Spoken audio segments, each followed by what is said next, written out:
Bonjour à toutes et à tous, soyez les bienvenus dans ce nouveau direct organisé par la Fondation UVED dans le cadre du MOOC L'océan au cœur de l'humanité.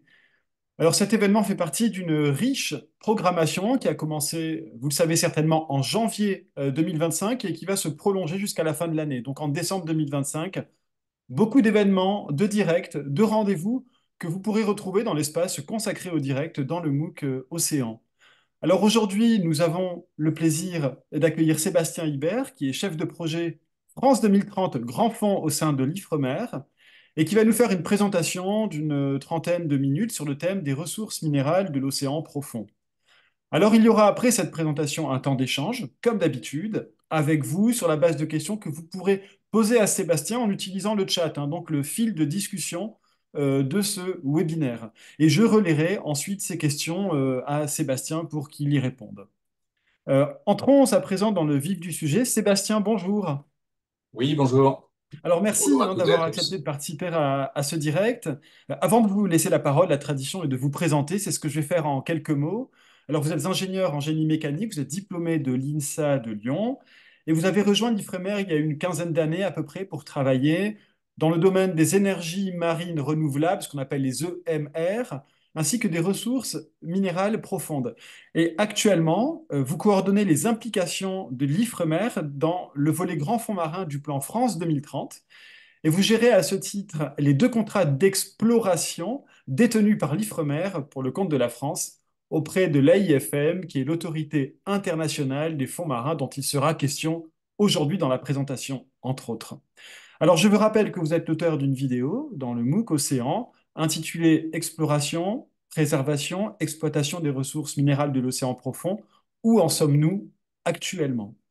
J'invite tous les auditeurs à bien vouloir couper leur micro. Je vois que c'est le cas. Merci beaucoup. Sébastien, je vous laisse la parole et je vous donne rendez-vous dans 30-35 minutes pour le temps d'échange. Merci.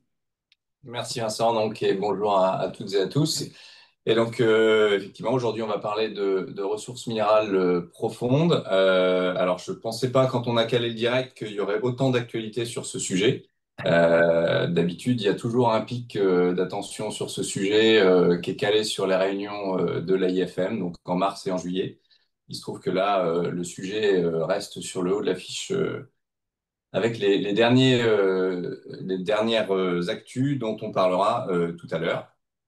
Et donc, ce que je vous propose aujourd'hui, c'est de reparcourir quelques éléments qui étaient donc dans la vidéo et d'en approfondir certains, notamment sur quelles sont les ressources minérales des grands fonds, hein, comment elles se forment, où est-ce qu'on les trouve, pourquoi certains acteurs s'intéressent à ces objets géologiques en tant que ressources potentielles.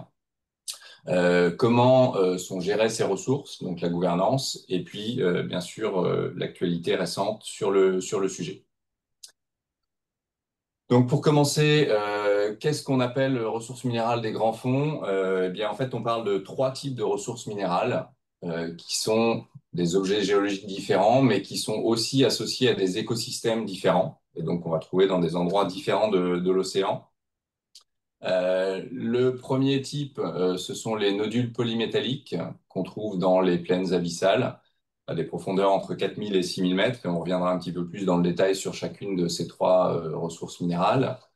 Le deuxième type dont on parle, ce sont les sulfures polymétalliques qu'on trouve là au niveau des dorsales, à des profondeurs allant de 1500 à 3000 mètres. Donc dorsale, on y reviendra, la chaîne montagneuse au milieu des océans, hein, là où se forme la croûte océanique. On peut les trouver aussi dans d'autres contextes. Et puis, troisième type de ressources minérales des grands fonds, les encroûtements cobaltifères, qu'on trouve là plutôt sur les monts sous-marins, à des profondeurs allant de 800 à 2400 mètres, globalement. On peut en trouver à d'autres profondeurs, mais ce sont les profondeurs principales. Alors, un point important sur ces ressources, c'est qu'aujourd'hui, il n'y a pas d'exploitation. Vincent, dans l'introduction, a bien précisé que l'IFREMER détenait deux contrats d'exploration. Et aujourd'hui, c'est effectivement au stade de l'exploration qu'on en est. Alors, à la fois l'IFREMER, la France, mais globalement à l'échelle internationale. Il n'y a donc pas aujourd'hui d'exploitation, ni dans les zones internationales, donc ce qu'on appelle la zone, et on y reviendra, ni dans les zones sous juridiction nationale, donc ce qu'on appelle les ZEE, même s'il y a aujourd'hui il y a 2 licences d'exploitation qui ont été attribuées il y a quelques années, mais aucune exploitation n'a démarré. Et puis, autre point important, c'est que sur ces ressources, on a globalement des informations qui sont de type, on va dire, connaissances scientifiques ou connaissances préliminaires des indices de la prospection. On a, pour les encroûtements et pour les sulfures, on n'a globalement pas de ressources au sens minière du terme. Pour les nodules, on en a quelques-unes, des ressources classées au sens minier du terme, mais par contre, on n'a pas de réserve et on reviendra sur cette notion tout à l'heure.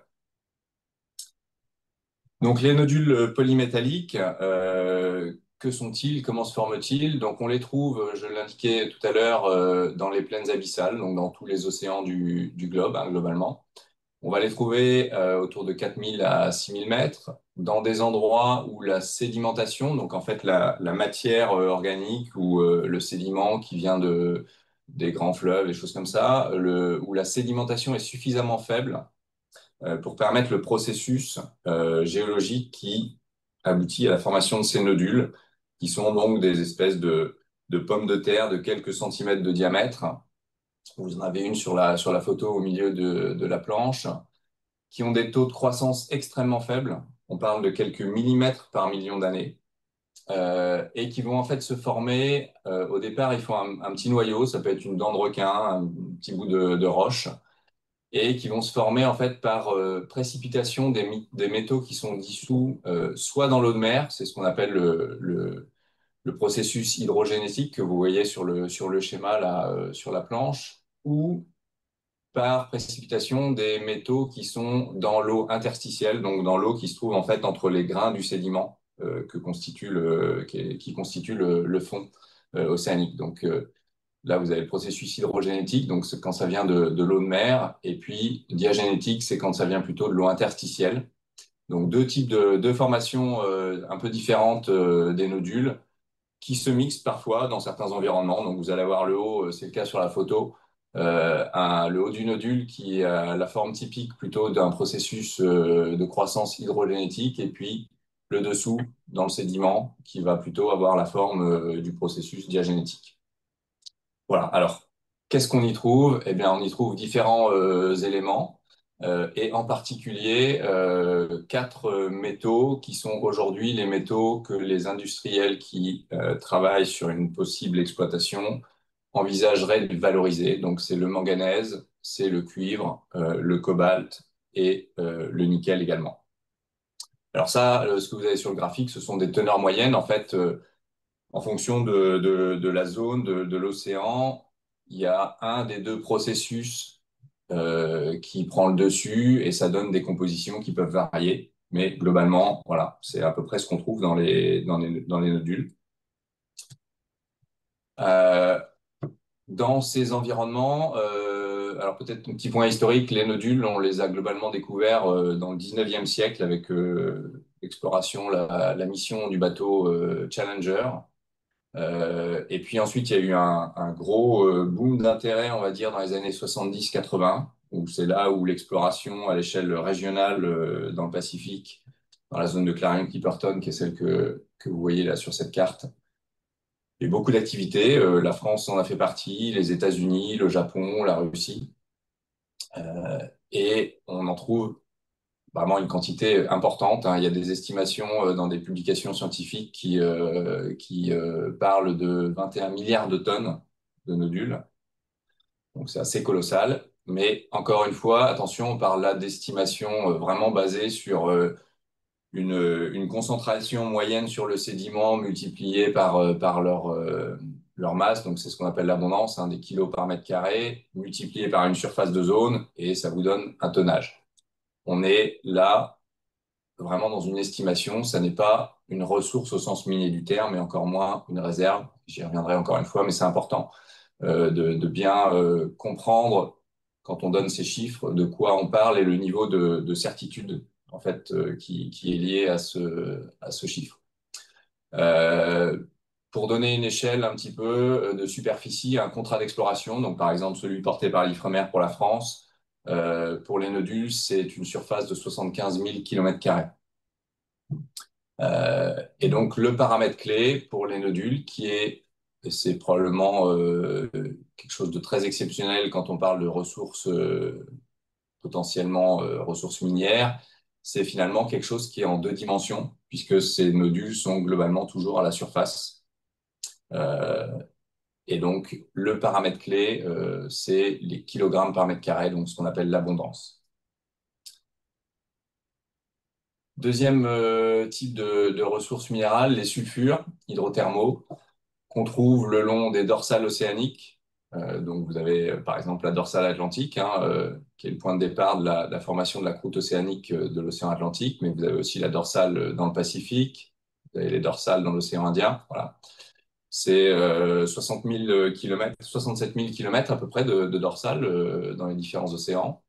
Vous trouvez également des sites hydrothermaux le long des arcs volcaniques, des bassins aérarques et puis des points chauds isolés sur la croûte océanique à des profondeurs entre 1000 et 5000 mètres. Alors, comment se forment ces sites hydrothermaux et ces amas sulfurés? Eh bien, en fait, vous voyez sur le schéma ici, vous avez la dorsale océanique, donc qui est en fait on va dire une espèce de vallée. De chaque côté va se former la croûte océanique.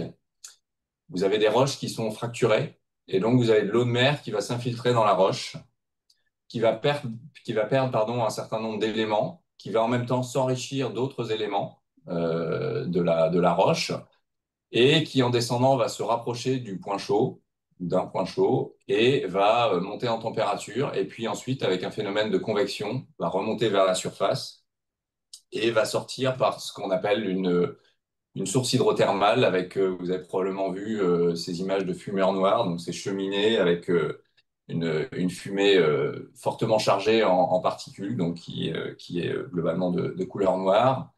Et là, on parle d'eau qui peut être à 300-350 degrés, avec un pH très bas, donc très acide, par rapport à une eau de mer qui est autour de 2 ou 3 degrés et un pH globalement de 7,8 ou voilà, pas loin de 8. Et puis, bah, cette eau va très rapidement se mélanger, donc va baisser en température, va se rapprocher des conditions de l'eau de mer environnante. Et en même temps, eh bien, les éléments qui étaient dans cette eau chargée de minéraux, après son parcours dans la croûte, eh bien, tout ça, ça va précipiter, ça va former ces cheminées qui vont de temps en temps s'effondrer. Il y a une nouvelle cheminée qui va croître. Et au fur et à mesure, vous allez avoir un mont hydrothermal qui va se former. Puis cette évolution, cette activité hydrothermale en fonction de l'évolution de la chambre magmatique en dessous, donc de la source de chaleur, en fonction aussi de l'ouverture. Donc le mont hydrothermal va s'éloigner. Alors je parle d'échelle géologique, hein, je ne parle pas de, de, de semaines ou d'années, mais à l'échelle géologique va s'éloigner de l'axe. Et donc, l'activité va baisser, donc la température du fluide hydrothermal va baisser, et puis, in fine, on aura des sites inactifs ou sites éteints. Alors, ces amas sulfurés, ils ont des compositions très variables que vous voyez ici. Encore une fois, ce sont des moyennes, mais ce sont des compositions qui sont très variables en fonction, en fait, de la nature de la roche dans laquelle l'eau a circulé. Et donc, en fonction du contexte géologique, si vous êtes sur une dorsale qu'on appelle une dorsale lente, donc qui s'ouvre très lentement, ou au contraire, par exemple, dans le Pacifique, une dorsale qui s'ouvre rapidement. Si vous êtes en contexte de bassin arrière-arc, ça va être encore un contexte géologique différent. Et donc, on voit là dans le tableau, par exemple, sur le zinc, vous avez dans un contexte, vous avez 16,5%. Dans un autre, vous avez 20 et à côté, vous avez 8. Voilà, on voit une variation quand même très importante sur cet élément, mais on le retrouve aussi sur d'autres éléments. Euh, mais en moyenne, les éléments qui pourraient être d'intérêt sur les amas sulfurés, ce sont le cuivre, le zinc et puis des métaux précieux de type or et argent. En sachant qu'on est là sur des objets, on n'est pas du tout sur les mêmes échelles que les nodules dont on parlait tout à l'heure. On est plutôt sur des monts qui vont faire quelques dizaines à centaines de mètres de diamètre, euh, qui sont là par contre en 3 dimensions. Euh, mais en sachant aussi qu'on a globalement une connaissance principalement sur les sites actifs, alors que les sites actifs sont pour des raisons technologiques, pour des raisons environnementales et pour des raisons de ressources, parce qu'en fait ils sont plus petits aussi, des zones qu'il faut considérer plutôt comme des zones à protéger. Et on a à côté de ça très peu de connaissances sur les sites inactifs ou sites éteints. Parce qu'en fait, c'est ceux qu'on a plus de mal à trouver parce qu'il se trouve que dans l'exploration de ces zones-là, la façon dont on trouve ces sources hydrothermales, c'est en détectant en fait le panache, donc l'émission de fluide. Et donc on trouve principalement les sites actifs et ensuite il faut faire l'exploration autour pour trouver les sites inactifs. Mais voilà, avec les engins dont on dispose à l'échelle des océans, c'est quelque chose qui est long et complexe. Et donc on connaît aujourd'hui principalement les sites actifs. On a beaucoup moins de connaissances sur les sites inactifs et donc sur leur composition. On n'a pas non plus beaucoup de connaissances sur la troisième dimension, c'est-à-dire que les analyses et les pourcentages en zinc ou en cuivre qui sont sur ce schéma sont pour beaucoup issus d'échantillons qui sont plutôt en surface de ces monts. On a quelques forages scientifiques, mais pas beaucoup. Et puis après, il y a d'autres processus qu'on appelle les processus de maturation, c'est-à-dire que au fur et à mesure où l'activité va évoluer et in fine s'éteindre, en fait, il y a des processus de remobilisation, que ce soit avec des bactéries ou avec des échanges avec l'eau de mer, qui fait que la composition, par exemple la teneur en cuivre, va évoluer éventuellement dans le temps. Et donc ça, on a assez peu de connaissances sur ces processus de maturation et sur finalement les teneurs dans des sites inactifs qui seraient de taille importante. Donc là encore, un niveau de connaissance assez limité d'un point de vue ressources vraiment minières. Et puis, troisième type, les encroûtements cobaltifères qu'on trouve là aussi globalement partout dans les différents, enfin partout, dans les différents océans, sur des structures géologiques assez anciennes, là encore à la condition d'avoir une sédimentation assez faible. Et donc, on va en retrouver en fait sur les monts sous-marins, sur les Guyot, sur certains plateaux des anciens atolls, majoritairement dans les profondeurs allant de 800 à 2500 mètres. Le processus de formation, il est assez similaire à celui des nodules, c'est-à-dire que les métaux dissous dans l'eau vont en fait adhérer à un oxyde de manganèse et puis ensuite vont finalement se coller quelque part au rocher, à la roche du mont sous-marin, par exemple, comme on voit sur cette image. Et donc, à la différence du nodule, même si le processus géologique de formation est assez similaire, là, on a une liaison physique entre la roche et l'encroûtement. On parle d'encroûtement d'épaisseur variable, ça peut aller jusqu'à plus de 10 cm d'épaisseur. Par contre, là encore, ce sont des choses qu'on connaît assez mal, c'est-à-dire la continuité de l'épaisseur. Est-ce qu'on passe de 15 cm à 1 cm? Enfin, on a assez peu de connaissances là-dessus.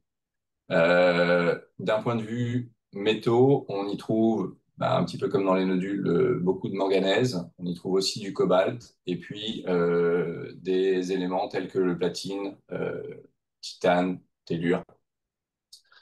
Et là, on a des sites qui peuvent être assez importants d'un point de vue surface, mais encore une fois, ce sont des zones sur lesquelles il n'y a globalement pas de connaissances d'un point de vue ressources au standard minier. Euh, et en sachant que là, les contextes environnementaux et les profondeurs, hein, j'ai mentionné de 800 à 2400 mètres, sont très variables et donc on peut avoir des conditions et de la biodiversité et des conditions environnementales qui vont être très variables d'un site à l'autre aussi, ce qui pose pas mal de questions pour l'évaluation et la connaissance des impacts éventuels d'une exploitation. Donc voilà un petit peu les trois types. J'ai évoqué tout à l'heure la notion de ressources et de réserves, c'est important. Euh, En fait, cette notion, elle vient de l'industrie minière, donc industrie minière à terre, hein. Et sa vocation, finalement, c'est d'avoir un langage et un standard pour comprendre le niveau de confiance et de certitude dans l'estimation géologique donc de la ressource et la viabilité économique d'un projet minier. Donc, vous avez d'un côté la ressource, c'est ce que vous voyez sur le graphe ici, avec trois niveaux de certitude, de confiance, pardon, qui est basé vraiment sur les critères géologiques. Donc, qu'est-ce qu'on connaît de la ressource d'un point de vue géologique, sa quantité, sa teneur, donc combien de pourcents de cuivre, donc combien de pourcents de nickel, par exemple.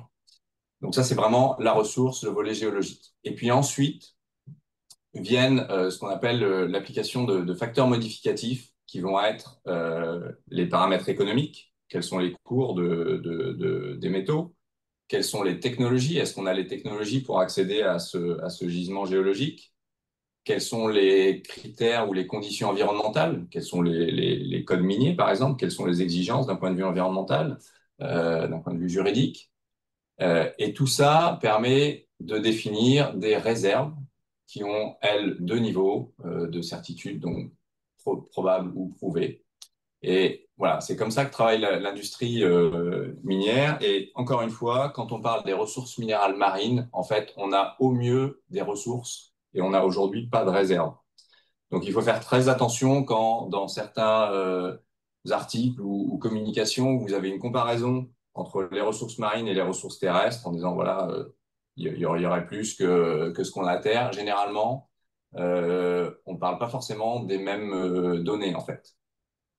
Et donc, il faut prendre vraiment ces comparaisons de manière très prudente.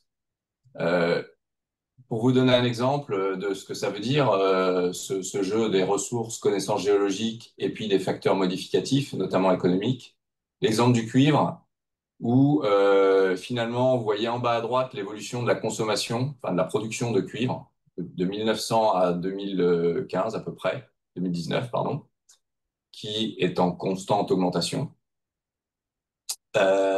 Et à côté de ça, dans le graphique du haut, vous avez l'évolution donc de la production, c'est les petites barres oranges. Vous avez l'évolution des réserves. Et finalement, quand vous faites le ratio entre les réserves et la production annuelle, eh bien, en fait, des années 50 jusqu'à aujourd'hui, on a globalement toujours à peu près 40 ans de réserve de production. Ce qui montre que c'est vraiment quelque chose d'évolutif. Vous avez le côté géologique et puis ensuite vous avez les côtés économiques qui peuvent finalement faire que les réserves, malgré une augmentation de l'utilisation de cette ressource, ben, les réserves vont augmenter parce que il y a des nouvelles technologies qui permettent d'améliorer l'exploration, donc la capacité d'identifier des gisements, et puis vous avez des nouvelles technologies ou des coûts des métaux qui justifient d'aller chercher des gisements qui auparavant étaient considérés comme non économiquement viables. Donc, pourquoi aujourd'hui certains acteurs s'intéressent à ces objets géologiques d'un point de vue ressources minières potentielles? Pour plusieurs raisons. L'une, donc, c'est l'argument de l'augmentation de la demande pour satisfaire les besoins énergétiques, nucléaires, énergies renouvelables, les nouvelles technologies dans un sens assez large, l'automobile avec les véhicules électriques. Donc, vous avez là quelques graphes qui illustrent différents scénarios de projection de la demande en fonction voilà, de différentes politiques, notamment climatiques, sur différents métaux. Vous avez ici, pour illustrer un petit peu l'utilisation de certains métaux, voilà, on a tous entendu parler des batteries lithium-ion pour les voitures électriques notamment, voilà, qui contiennent du lithium, mais selon les technologies, qui peuvent aussi contenir du cobalt, du nickel.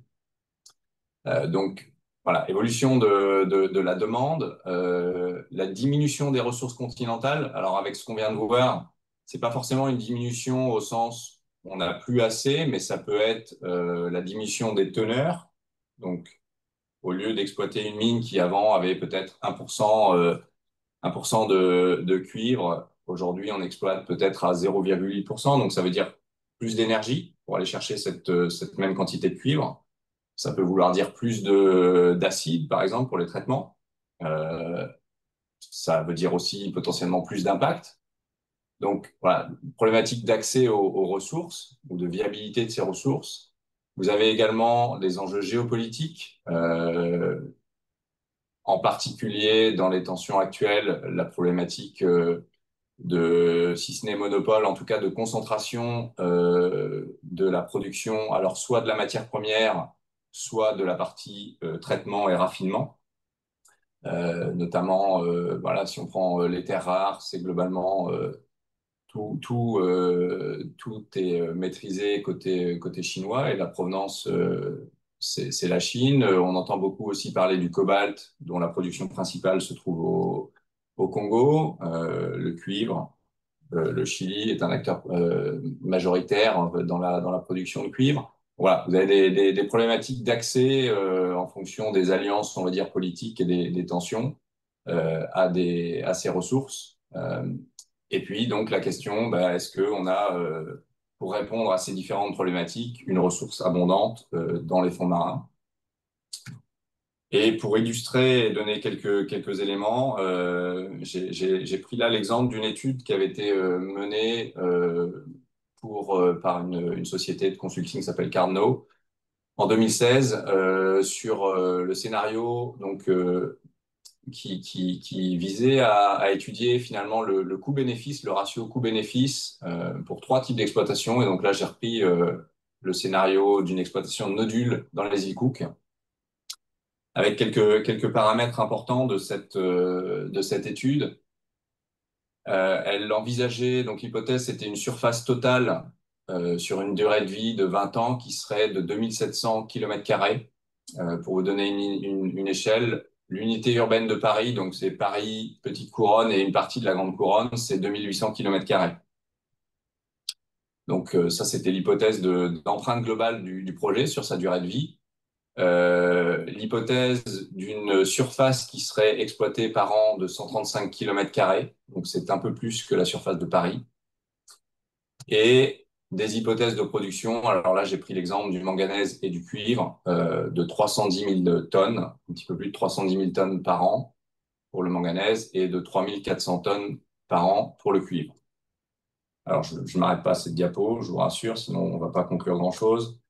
Euh, Donc, pour rappel, 135 km², ça serait la surface qui serait exploitée par an pour produire à peu près 310 000 tonnes de manganèse.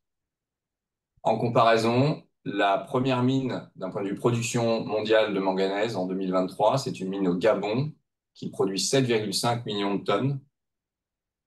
Donc, il y a un facteur, un ordre de grandeur de différence, on est à 20 fois plus. Et sur une surface qui, elle, correspond à peu près 4 km². Donc, d'un côté, vous avez la surface de Paris, de l'autre, vous avez la surface du 8e arrondissement. Donc, il y a certes, comme je le montrais dans une des diapos au début, des quantités très importantes de nodules. Maintenant, à l'échelle de la production de manganèse, on voit que c'est quelque chose qui est finalement pas si significatif que ça. Et à titre d'info, la production mondiale annuelle de manganèse, c'est à peu près 20 millions de tonnes. On voit que 310 000 tonnes, c'est vraiment pas grand-chose. Et sur le cuivre, donc un autre métaux dont la valorisation serait envisagée pour les nodules. Donc l'hypothèse de production dans l'étude, la planche précédente, c'est à peu près 3 400 tonnes par an.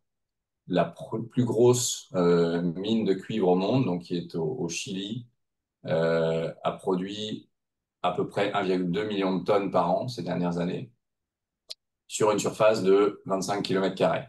Donc 5 fois moins que la surface des îles Cook. Donc voilà, c'est pour relativiser. Alors c'est un scénario, c'est pas tout à fait voilà, toujours les mêmes teneurs dans les nodules des îles Cook versus ceux de la zone de Clarion-Clipperton, mais voilà, ça permet de relativiser un petit peu la question du gisement d'un point de vue géologique. Autre paramètre important, celui des coûts et donc des cours des métaux. Alors, vous avez probablement, si vous suivez l'actualité, entendu parler de The Metals Company, qui a un slogan qui est A Battery in a Rock, pour présenter les nodules, disant voilà, les nodules, ça contient du manganèse, du nickel, du cuivre, du cobalt, et globalement, avec ça, et en particulier nickel et cobalt, vous avez les éléments pour les batteries des voitures électriques. Alors, d'un point de vue marché, vous voyez là la très grande volatilité en fait des métaux en général, et donc là sur cet exemple du nickel et du cobalt, qui sont liés à différents paramètres. Hein. C'est le rythme de production qui peut faire chuter les cours. Quand les cours ont baissé, ça entraîne la réouverture de certaines mines. Et encore une fois, la production augmente, donc ça peut à terme refaire chuter les cours. Il y a des enjeux technologiques, en particulier sur les batteries de voitures électriques. Vous avez d'un côté une technologie qui effectivement fait appel au nickel et au cobalt, mais vous avez aussi d'autres technologies qui aujourd'hui ne font pas appel à ces deux métaux et qui sont principalement utilisées dans les batteries produites en Chine, mais qui aujourd'hui représentent à peu près 30 à 40% de la production. Donc on voit que des choix technologiques peuvent influencer la pertinence et la viabilité en fait d'une valorisation et d'une exploitation de certaines ressources. Et donc aujourd'hui, quand on regarde un petit peu la littérature, et là je cite en haut à droite une étude de l'AIFM, donc l'autorité qui gère les activités liées aux ressources minérales dans la zone internationale. Cette étude conclut en fait que d'un point de vue ressources, il n'y a qu'un seul scénario de demande, celui avec la plus grande croissance de la demande, qui justifierait de faire appel aux ressources des fonds marins. Sinon, dans les autres scénarios, les ressources terrestres sont suffisantes. Et que faire appel aux ressources minérales marines pourrait entraîner finalement un surcroît, un surplus de production et donc une chute des prix.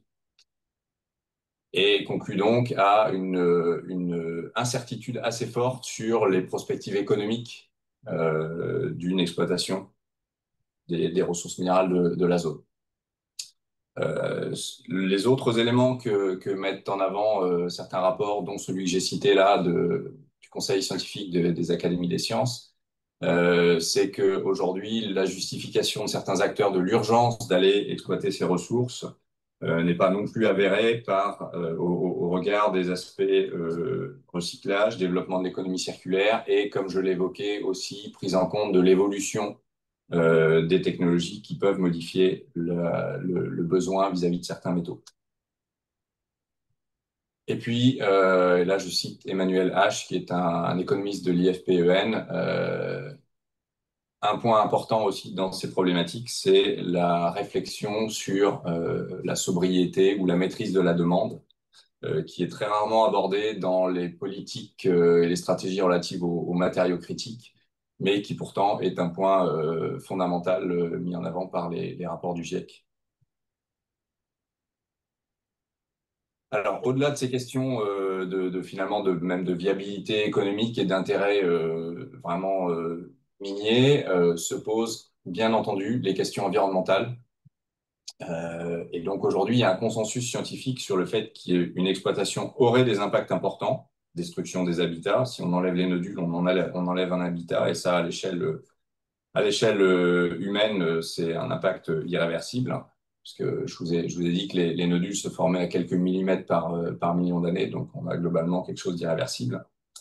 Vous avez des questions autour de l'impact du panache, que ce soit au niveau de la machine d'extraction ou d'un panache secondaire, c'est-à-dire le panache qui ramènerait des particules une fois le minerai déposé dans un bateau. Vous avez des problématiques associées au bruit et aux vibrations, à la lumière. Donc, voilà, il y a un consensus. Il y aura un impact. Par contre, aujourd'hui, on ne sait pas vraiment quantifier de manière précise l'échelle géographique, l'échelle temporelle de ces impacts, parce qu'il reste énormément d'inconnus à la fois sur les technologies qui seraient employées et encore plus, je dirais, sur la connaissance de l'environnement, de son fonctionnement et du lien entre le fonctionnement de cet océan profond et les cycles globaux et le fonctionnement global de l'océan. Alors, je ne rentrerai pas dans le détail de ce tableau, mais ce qui est intéressant de noter, donc pour les différentes ressources, nodules, sulfure et encroûtement, vous avez en haut du tableau, globalement, la connaissance, on va dire, fondamentale, c'est-à-dire quels sont les paramètres, voilà, à quelle profondeur on trouve ces ressources, quels sont les types de fonds marins sur lesquels on trouve ces ressources. Ensuite, la connaissance de la biodiversité, donc quelles espèces on trouve, quels sont les réseaux trophiques, donc les chaînes alimentaires.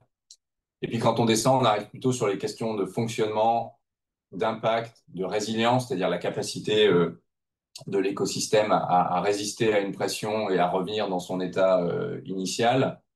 Et on se rend compte finalement que euh, les cases les plus foncées, c'est celles où on a de la connaissance, et les cases les plus claires, c'est celles où on n'en a pas. Et on voit que plus on avance vers les questions d'impact, de fonctionnement global, de résilience, moins on a aujourd'hui de connaissances.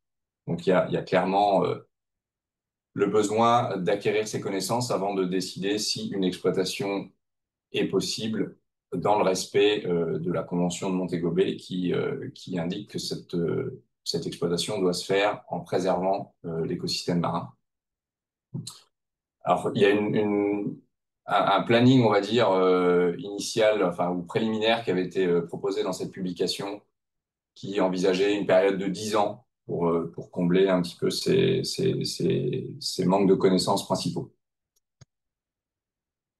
Très rapidement, parce que je vois l'heure qui tourne, sur la gouvernance, on va pas parler aujourd'hui des ZE, donc juste pour rappel, la zone, donc c'est géré par l'Autorité internationale des fonds marins, et donc ça correspond aux ressources qu'on trouve sur le sol et le sous-sol, au-delà des juridictions nationales, donc au-delà de ce qui est sous contrôle, on va dire, des États.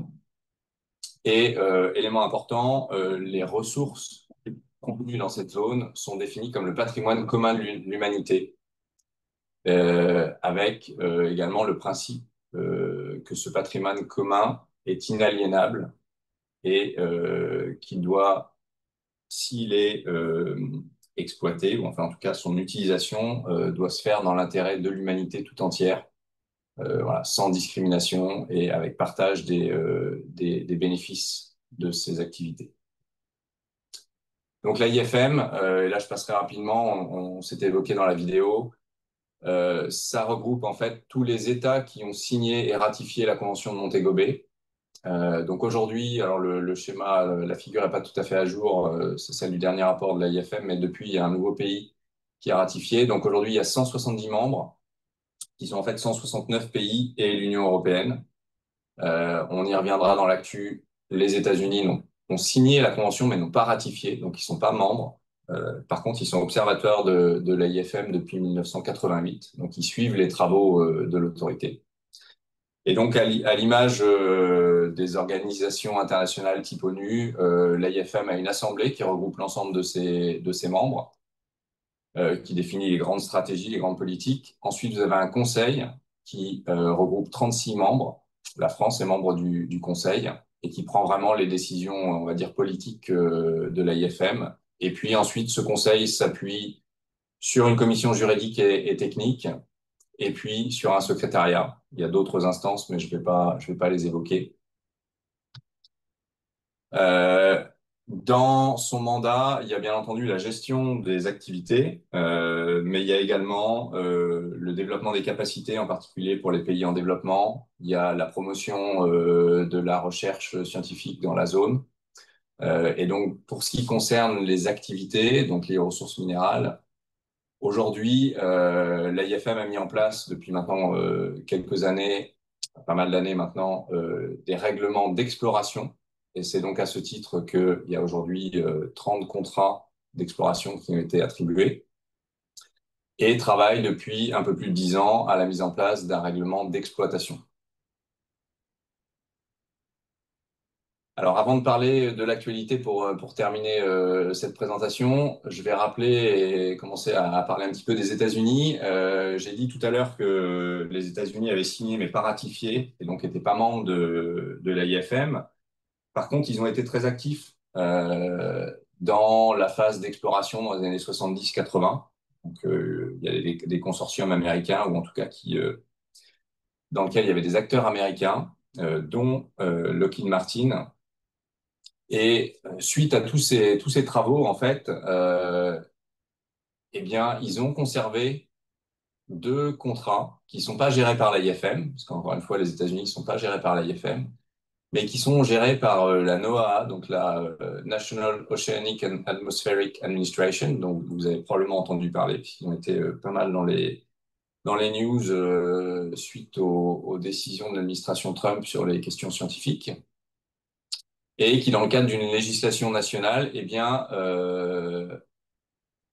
gère 2 contrats qui sont portés par Lockheed Martin. Et vous allez voir, donc là, ce que vous avez à l'écran, c'est la carte en fait des contrats d'exploration dans la zone de Clarion-Clipperton, donc dans le Pacifique, gérée par l'AIFM. Et donc, vous allez voir ici, la zone APEI, c'est des zones à statut d'environnement particulier, donc qui sont des zones protégées. Et puis là, vous avez aussi un autre trou, il n'y a pas de contrat. Et en fait, vous voyez les contrats américains gérés donc à l'échelle d'une législation nationale qui s'insère dans les trous de l'AIFM. Donc, avant même les dernières actualités, il y avait déjà en fait finalement une petite un petit recouvrement, en tout cas interaction possible entre les États-Unis et le multilatéralisme et la gestion de l'IFM. Et donc sur l'actualité, j'évoquais tout à l'heure The Metals Company, qui est la société, on va dire, la plus vocale et la plus active sur les questions d'exploitation, qui était à l'origine, je ne vais pas avoir le temps de le développer là, mais du déclenchement de la règle des 2 ans en 2021. Et puis qui, en août 2024, donc juste après la fin de la session de l'AIFM de juillet 2024, avait confirmé ou annoncé, on va dire, le timing de son projet en déclarant viser une exploitation d'ici 2026,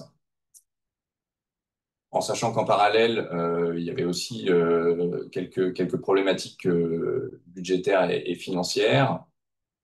Et donc voilà, cadre 2026. Et puis finalement, juste avant, donc à la fin de l'année 2024, petite précision ou nouvelle, TMC a annoncé vouloir déposer une demande d'exploitation auprès de l'AIFM en juin 2025, donc juste avant la session de juillet, puisque l'AIFM tient ses sessions tous les ans en mars et en juillet, en sachant que ça allait chambouler un petit peu le planning, puisque l'AIFM n'ayant toujours pas adopté de règlement d'exploitation, avoir une demande qui soit déposée allait forcer l'AIFM finalement à retravailler la question de ce qui se passerait et de la procédure à suivre dans ce cas particulier qui avait été un petit peu mis de côté à l'échéance des 2 ans, donc en 2023. Et dernier rebondissement, alors que la réunion du conseil de l'AIFM allait se clore, hein, puisque c'est la veille du dernier jour de la réunion de l'AIFM, la société TMC a annoncé que via sa filiale aux États-Unis, au vu de l'avancement ou du manque d'avancement de leur point de vue des discussions pour adopter le règlement de l'exploitation à l'AIFM et de leur peu de confiance dans le fait d'aboutir en 2025 à cette adoption, eh bien, leur filiale allait déposer une demande de permis auprès des États-Unis euh, dans le même cadre que les contrats gérés par la NOAA avec Lockheed Martin d'ici donc le deuxième trimestre 2025. Sans préciser, et ça fait partie des interrogations toujours aujourd'hui, sans préciser si cette demande allait concerner le permis dont il dispose aujourd'hui auprès de l'AIFM ou s'il allait concerner une autre zone. Alors bien sûr, ça a mobilisé fortement les discussions du dernier jour du Conseil et il y a eu une déclaration officielle de la secrétaire générale, donc Laetitia Carvalho, rappelant le mandat de l'AIFM, seul en charge de gérer les ressources dans la zone, rappelant l'importance du multilatéralisme, pardon, et développant un certain nombre d'autres points, et qui globalement a été soutenu par l'ensemble des délégations qui se sont euh, qui ont été surpris et qui ont rappelé leur attachement effectivement à ce mandat et à l'importance du multilatéralisme pour la gestion des ressources. Et puis, dernier développement en date, la signature par le président Donald Trump des États-Unis d'un executive order qui a plusieurs éléments, mais notamment un élément demandant à l'administration avec la NOAA, d'accélérer les procédures d'évaluation et d'attribution de permis, donc finalement en réponse à la demande de TMC, de permis d'exploration et potentiellement d'exploitation de ressources minérales marines dans les eaux internationales. J'en profite pour préciser que cet executive order a également le pendant pour les eaux sous juridiction américaine. Et en fait, quand on regarde l'actualité, c'est lié à une demande d'une autre société qui s'appelle Impossible Metals, qui a déposé récemment aussi une demande pour un permis qui, elle, est dans les eaux américaines, donc dans la zone des Samoa américaines, donc dans le Pacifique. Et donc demande à l'administration, là encore, de mettre en place les procédures pour évaluer rapidement la demande des sociétés. Il y a d'autres composantes dans cet ordre exécutif, mais je les détaillerai pas.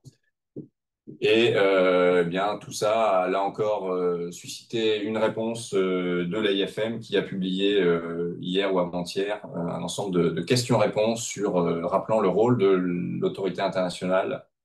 Et alors là, je n'ai repris qu'un extrait, donc avec une réponse à une des questions, et qui rappelle encore une fois que la Convention, même si les États-Unis ne l'ont pas ratifiée, est reconnue comme droit coutumier international. Donc, même un pays qui ne l'aurait pas ratifié, il y a un certain nombre d'éléments de la Convention qui s'appliquent à ce pays. Voilà, donc je ne vais pas partir dans les conjectures parce que c'est des sujets hautement complexes qui vont ouvrir tout un champ de questions politiques, juridiques. Donc l'actualité des prochaines semaines et prochains mois devrait être assez, je ne sais pas si riche est le bon terme, mais en tout cas mouvementée avec pas mal de choses à suivre. Voilà, j'ai peut-être un petit peu débordé, je m'en excuse, mais j'ai terminé et donc je vous propose de repasser la main à Vincent pour ouvrir la séance de questions. Oui, Sébastien, merci, merci beaucoup. Vous avez débordé, mais en fait, vous avez déjà répondu dans votre présentation à des questions qui étaient posées et à bon nombre d'entre elles d'ailleurs. Donc nous avons une dizaine de minutes devant nous. J'ai listé plusieurs points. Bien sûr, vous devinez, la question des États-Unis sur laquelle vous êtes revenu a été présente dans les thèmes également, sans véritable surprise par rapport à l'actualité. Euh, Quand on parle d'exploration, par exemple, l'Ifremer a deux contrats, pardon, d'exploration. Qu'est-ce qu'on fait quand on explore? Qu'est-ce qu'on cherche à identifier, à définir, à quantifier, à qualifier? Est-ce que vous pourriez nous dire un petit peu, voilà, les différents aspects d'une exploration, des attendus? Oui. Alors peut-être, alors et c'est vrai que le terme exploration peut avoir différentes connotations ou interprétations en fait en fonction du contexte. Quand on parle d'exploration en tant qu'institut de recherche, ça veut dire aller, par exemple, sur le contrat sulfure, ça veut dire commencer par une cartographie régionale pour comprendre voilà, la bathymétrie, la morphologie, et essayer de repérer ce que j'indiquais tout à l'heure, des signaux de panache, donc d'émissions de sources hydrothermales. Et puis ensuite, quand on les a détectés, on va aller commencer à travailler à une échelle plus locale pour eh bien, zoomer sur la zone où on a détecté un panache et essayer d'en trouver la source. D'un point de vue biologie, ça va être aller faire des prélèvements pour eh bien, échantillonner et donc comprendre, cartographier les habitats, la biodiversité. Ça peut être des échantillons qui vont nous permettre de travailler sur la compréhension du fonctionnement des écosystèmes ou de certaines espèces. À côté de ça, vous avez une terminologie qui est celle de l'exploration minière, où on va plutôt être sur la compréhension, c'est ce que j'indiquais tout à l'heure, la compréhension de la ressource géologique, et donc au fur et à mesure d'améliorer la confiance qu'on a dans cette connaissance. Donc au début, on va détecter qu'il y a une zone avec des nodules, on va en avoir une idée assez macro, on va se dire il y a à peu près allez, 10 kilos par mètre carré, on va avoir fait quelques prélèvements, et puis quand on veut affiner la confiance de quelques prélèvements, on va passer à des prélèvements beaucoup plus resserrés, tous les quelques kilomètres, on va faire un prélèvement, et au fur et à mesure, on va améliorer notre confiance.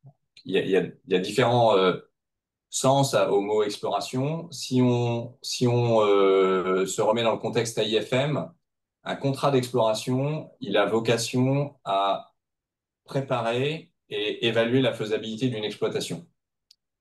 Donc, dans le règlement d'exploration, il y a un certain nombre d'attendus. Et donc, un contrat d'exploration doit avoir un volet connaissance de la ressource, donc cette estimation de la ressource. Il doit avoir un volet connaissance de l'environnement. Finalement, comme dans tout projet industriel, vous avez au bout une évaluation et une étude d'impact à faire. Donc, vous devez connaître l'état initial, qu'est-ce qu'on trouve dans l'environnement avant tout projet, et puis bah, quels seraient les impacts du projet. Alors, à la phase d'exploration, on est plutôt sur la compréhension de l'état initial, sauf si certaines des activités qu'on veut mener dans l'exploration, par exemple des tests de prototypes, ça, c'est des activités qui sont jugées impactantes, et là, il faut faire une étude d'impact. Donc, vous avez volet ressources, volet environnement, et puis vous avez aussi des volets liés aux technologies d'exploitation, comment vous iriez exploiter, aux technologies de traitement, c'est-à-dire une fois que vous avez remonté par exemple des nodules, comment vous passez d'un nodule à du manganèse, du nickel, du cuivre. Et puis il y a aussi un volet capacité, donc développement de capacité, donc formation en particulier pour des pays de personnes en développement. Donc ça, c'est le cadre théorique. Et puis ensuite, chaque contractant, donc contractant, c'est les entités qui ont un contrat avec l'AIFM. C'est dans le terminologie utilisée dans le jargon, on va dire, de l'AIFM. Quand on fait une demande de contrat d'exploration, on définit un programme d'activité. Et donc, chaque contractant bah, définit ce qu'il propose de faire. Et par exemple, dans le cadre de l'IFREMER, on est sur des activités qui sont finalement en synergie avec nos questions de recherche. Et donc, on va travailler sur les processus géologiques, la compréhension des mécanismes de formation de ces ressources, un petit peu sur les estimations de ressources. On va travailler beaucoup sur les questions d'environnement, compréhension des environnements, compréhension des impacts. On n'a par contre pas d'activité sur les questions de technologie ou de traitement, parce qu'on n'est pas, nous, dans une optique d'exploitation. Voilà un petit peu pour cette question d'exploration. Thibaut indiquait dans un message, il suivait l'actualité aux États-Unis et il notait que The Metal Company justement parlait de désert sans vie concernant les champs de nodules polymétalliques. Rien ne permet d'affirmer que ces espaces-là sont des déserts sans vie. Ce n'est pas ce que montrent les premiers travaux, même si vous avez montré qu'il y avait beaucoup d'incertitudes sur la connaissance de ces écosystèmes. Alors aujourd'hui, oui, alors on a de la connaissance, on a pardon, des incertitudes sur la connaissance, mais c'est très variable en fonction des écosystèmes. Sur les nodules, effectivement, et TMC le fait souvent dans ses communications, compare une forêt tropicale avec les abysses. On n'est effectivement pas du tout sur les mêmes contextes. Dans les abysses, on est sur des environnements où, je l'ai indiqué, il y a très peu de matière organique, très peu de sédimentation. Donc vous avez une source de nourriture qui est très faible. Vous avez aussi une température qui est basse, vous êtes entre 2 et 4 degrés. Donc, vous allez avoir une biodiversité qui est caractérisée par une faible masse. Donc, vous avez peu de matière. Vous avez si vous mettez tous les échantillons que vous récoltez dans un carré, on appelle ça un carottier Husnel qui fait un quart de mètre carré. Si vous les mettez tous ensemble, vous allez avoir un poids qui est assez faible. Par contre, vous allez avoir une grande diversité d'organismes. On commence à connaître relativement bien ce qu'on trouve d'un point de vue espèce. Par contre, on connaît encore assez mal le fonctionnement global, c'est-à-dire quel est le rôle de chaque espèce. On connaît aussi assez mal les questions de connectivité, c'est-à-dire si vous impactez, quels sont les liens en fait entre les différentes populations d'une espèce. Est-ce que si vous avez un impact à un endroit, est-ce qu'il y a une capacité pour cette espèce de recoloniser cet endroit impacté?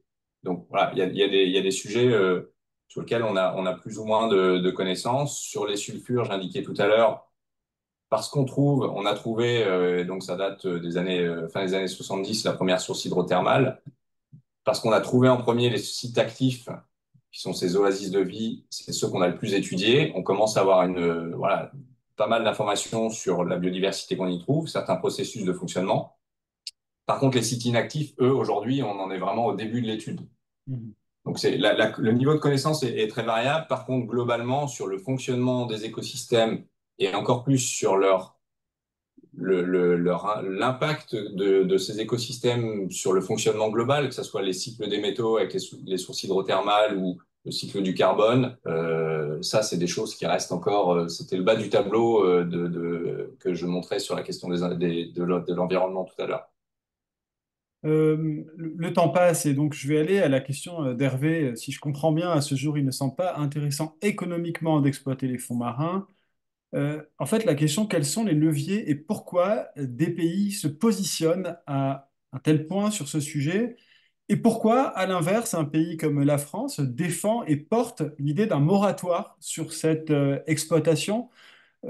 Pourquoi une telle polarisation finalement par rapport à des ressources dont on n'aurait peut-être pas tant besoin que ça si on regarde les éléments que vous avez apportés? Alors, je ne pourrais pas répondre pour la France. Je peux rappeler ce qui était dans une des planches, c'est-à-dire que d'un point de vue scientifique aujourd'hui, euh, il est clair qu'il ne faut pas démarrer une exploitation.